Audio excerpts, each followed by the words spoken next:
चलिए फिर हम लोग आज का टॉपिक अपना शुरू करते हैं। आज हम लोग पढ़ेंगे करंट का एक नया इफेक्ट देखने को मिलेगा हमें यहाँ पे, heating effect of current. Normally current के 3 इफेक्ट होते हैं, एक तो मैग्नेटिक इफेक्ट, हीटिंग इफेक्ट और इलेक्ट्रिक इफेक्ट। ठीक, तो हमें यहाँ पर क्या पढ़ना है, हीटिंग इफेक्ट ऑफ करंट। अच्छा, आपके घरों में ये आयरन, टोस्टर, केतली, गीजर है ना, रूम हीटर, ये सभी लोग यूज़ करते हैं।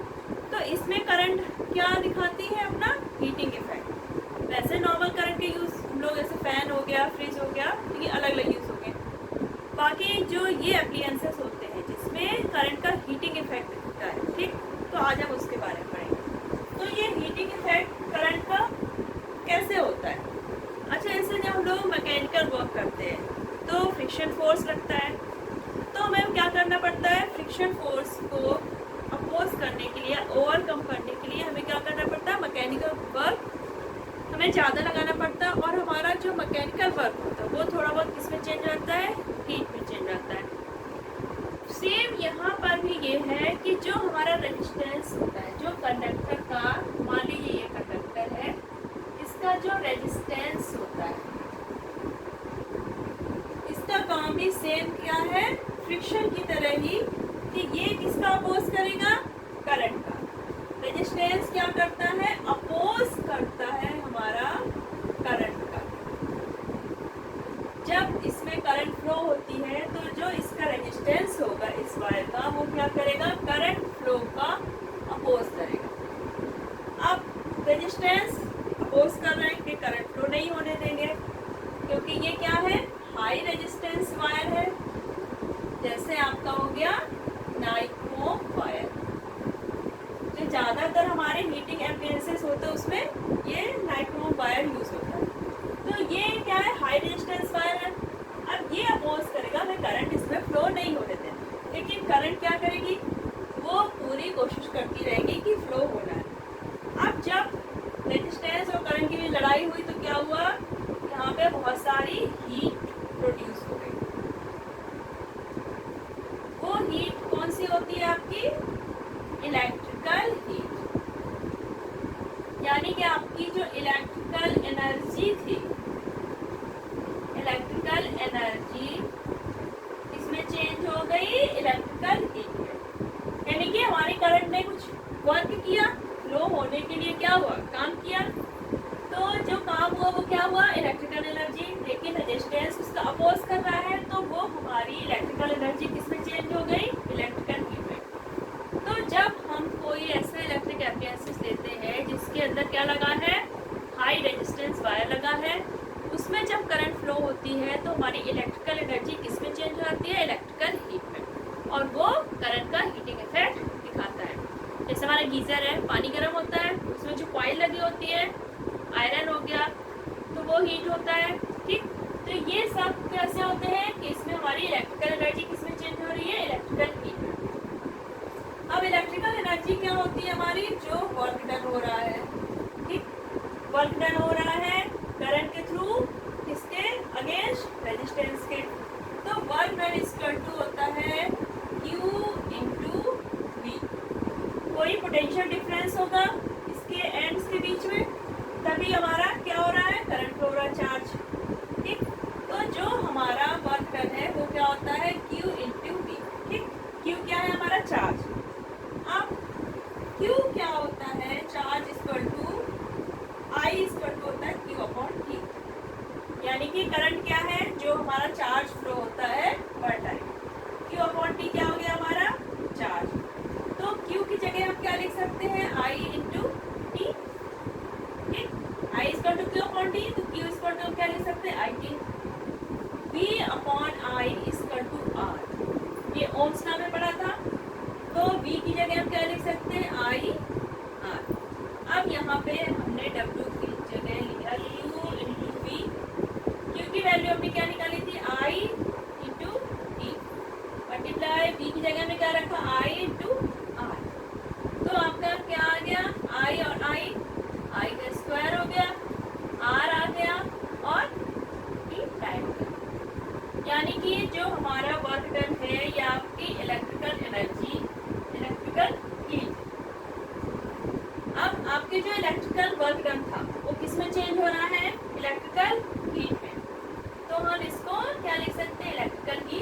हीट यानी कि H से डिनोट करेंगे और H इक्वल टू लिख देंगे I स्क्वायर R T। तो जो आपका इलेक्ट्रिकल हीट हुआ, इलेक्ट्रिकल हीट कितना आ गया, H equal to I square R T। ठीक, यानी कि इलेक्ट्रिकल वर्क जो किया था हमारा वो किसमें चेंज हो गया, इलेक्ट्रिकल हीट, इसको H से डिनोट करते हैं, तो ये क्या आ गया I स्क्वायर R T। यानी कि हमारी जो इलेक्ट्रिकल हीट है किस पे डिपेंड कर रही है, करंट पे, रेजिस्टेंस पे और टाइम पे। अब अगर हम करंट की क्या है, ये इलेक्ट्रिकल हीट हमारी करंट की क्या है, डायरेक्टली प्रोपोर्शनल करंट के स्क्वायर के। अगर हम करंट बढ़ा देते हैं, 2 टाइम्स कर देते हैं, तो हमारी हीट क्या हो जाएगी, 4 टाइम्स हो जाएगी।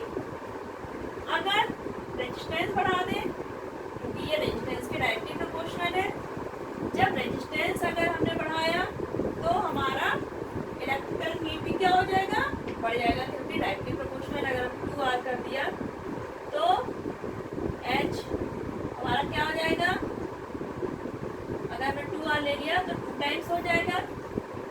टाइम अगर बढ़ा दिया यानी कि हमने थोड़ा लॉन्ग टाइम के लिए करंट को फ्लो होने दिया, तो हमारी इलेक्ट्रिकल हीट बढ़ जाएगी। यानी कि तीनों चीज़ें हीट को जितना ये बढ़ाएंगे हम, इलेक्ट्रिकल हीट हमारी बढ़ती जाएगी। अब आपके जो इलेक्ट्रिकल हीट है, ठीक है, यानी कि जो आपकी लाइट के हीटिंग इफेक्ट है, उसका हमारा डेली लाइफ में क्या यूज है।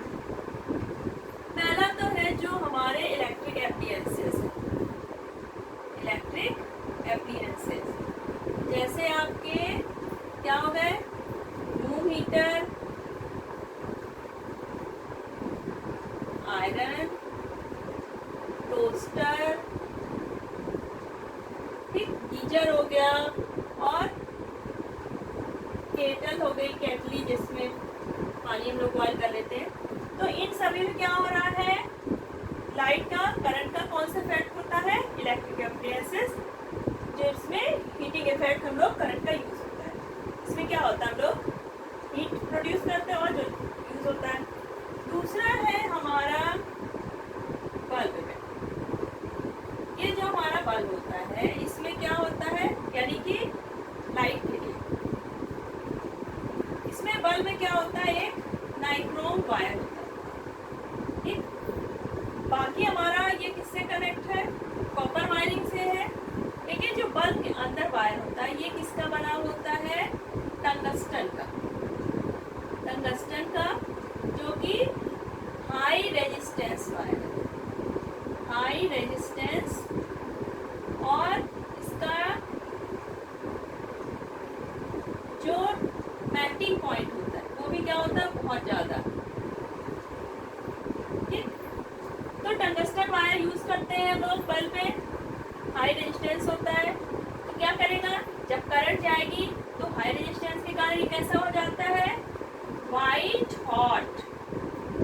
जब ये वाइट हॉट हो जाता है तो ये क्या करता है, ग्लो करेगा और लाइट देगा। क्या करेगा, लाइट देगा। अब इतना ज़्यादा हॉट होता है उस समय इसका टेम्परेचर हो जाता है 2500 डिग्री सेल्सियस। अगर इसको ऑक्सीजन के कांटेक्ट में लाया जाए तो क्या हो जाएगा, बर्न हो जाएगा। लेकिन इसको ऑक्सीजन के कांटेक्ट में ना आने के लिए क्या करते हैं हम, इसमें नाइट्रोजन और आर्गन, ये तुम्हारी अनरिएक्टिव गैसेस होती है। क्या होती है, अनरिएक्टिव गैसेस, और इसको हम क्या करते हैं, इस बल्ब में फिल कर देते हैं। ऑक्सीजन हटा के हम क्या फिल कर देते हैं, या तो नाइट्रोजन या आर्गन या दोनों ही कंबाइन करके। तो ये अनरिएक्टिव गैसेस होती हैं। तो क्या होता है, ये हमारा बल्ब जलता रहता है, बर्न नहीं होता है। तो ये हमारा क्या करता है, वाइट हॉट होने के बाद भी क्या करता है, लाइट में करता है। लेकिन जो बल्ब में करंट गई हमारी, ठीक, तो बहुत सारी जो करंट है वो किस में चेंज होती है, हीट में, इसको हीट करने में वेस्ट हो जाती है। तो जो हमारे ट्यूब लाइट्स होती है, ठीक, जिसमें ये वायर नहीं होता, कनेक्टिंग वायर, उसमें हमारी पावर का जो कंजप्शन है वो क्या होता है, कम होता है। तो ये हमारे लिए ज़्यादा बेनिफिशियल होते हैं, क्योंकि इसमें हमारी करंट इसको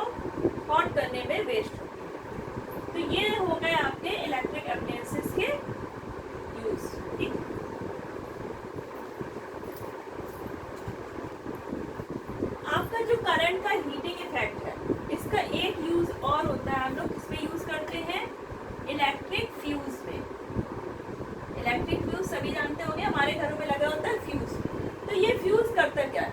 ये क्या होता है, एक कॉपर का वायर होता है, ठीक है, इसके ऊपर क्या होती है, टिन की कोटिंग होती है, टिन कोटेड।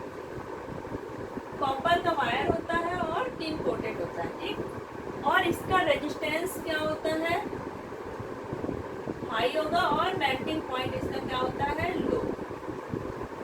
यानी कि अगर इसमें ज़्यादा करंट गई तो ये क्या हो जाता है, हॉट हो जाएगा और मेल्ट हो जाएगा और करंट का फ्लो हमारा ब्रेक कर देगा। यानी कि हमारे घरों में क्या होती है, करंट ऐसे वायरिंग होती है, ठीक। तो जहाँ से हमारी मेन करंट एंटर करती है, तो यहाँ पे हम लोग क्या लगा देते हैं, एक फ्यूज। ये है फ्यूज का वायर, ठीक है। ये क्या है, फ्यूज वायर।